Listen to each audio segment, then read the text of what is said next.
Step 1. Set the date.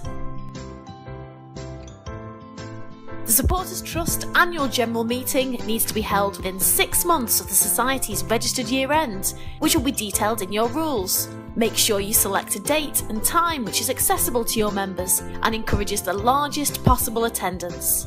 Step 2. Find a suitable venue. You need to make sure your venue is large enough for a reasonable number of members to attend. Your voting quorums will be detailed in your rules. Venues should be accessible for disabled members, be easy to find with good transport links and car parking.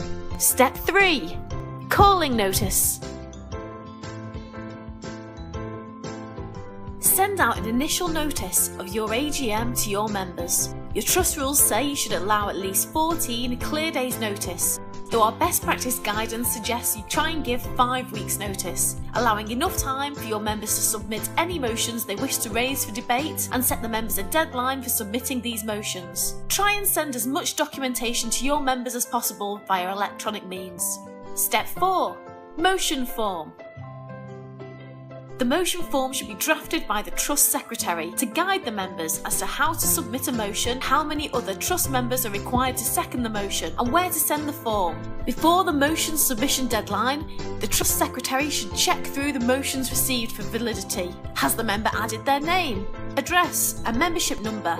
Likewise the seconders. Is the motion clear? Is the motion legal? If the motion is invalid for some reason, then try to contact the member to advise them of the deficiency and help them rectify this and resubmit the motion in time for inclusion on the agenda. Step 5. Attendance and new member deadline. The notice of the AGM should state the criteria for membership, including eligibility to attend and vote. A deadline for membership of the Trust should be set, which could be the same as the deadline for submission of motions to the AGM, or could be the date of the AGM itself.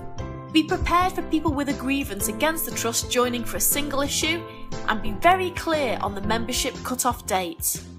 Decide if non-members can attend the AGM and whether they will be allowed to speak. Step 6. Compile the relevant documents.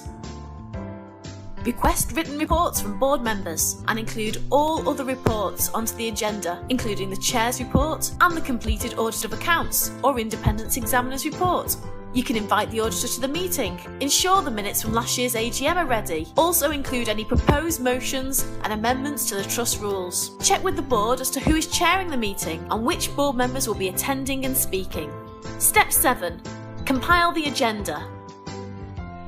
Following the passing of the members' motion submission deadline, draft the agenda to include a welcome and housekeeping, apologies, and minutes from last year's meeting to be approved and any matters arising. Include the Chair's report, Secretary's report, Treasurer's report, including audit, election of auditor, and any other Trust board members' report. Motions for debate, including rule amendments, followed by any other previously notified urgent matters. And if the Trust board election is being dealt with at the same time, the result of the election needs to be added to the agenda with the announcement by the independent scrutineer.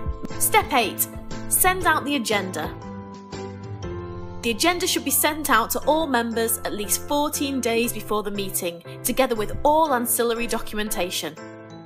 Enclose a proxy form for those members who, for any reason, can't attend the meeting. Any member can be a proxy for up to 3 members, but the Trust Chair can have unlimited amount of proxies.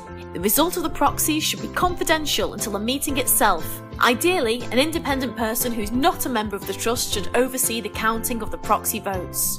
Step 9. Voting cards.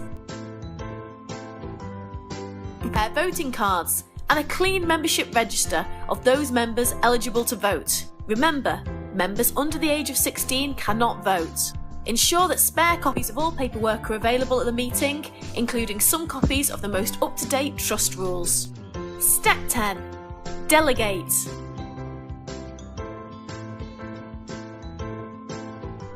Appoint tasks for board members and volunteer members at the meeting, such as checking the membership register at the door of the room and issuing voting cards to eligible members. If the Trust Secretary normally takes the minutes of meetings, consider appointing a member to take the minutes of the AGM, as the Trust Secretary may be too involved with the proceeding of the meeting to be able to competently take the minutes. And there you have it. the annual general meeting in 10 simple steps.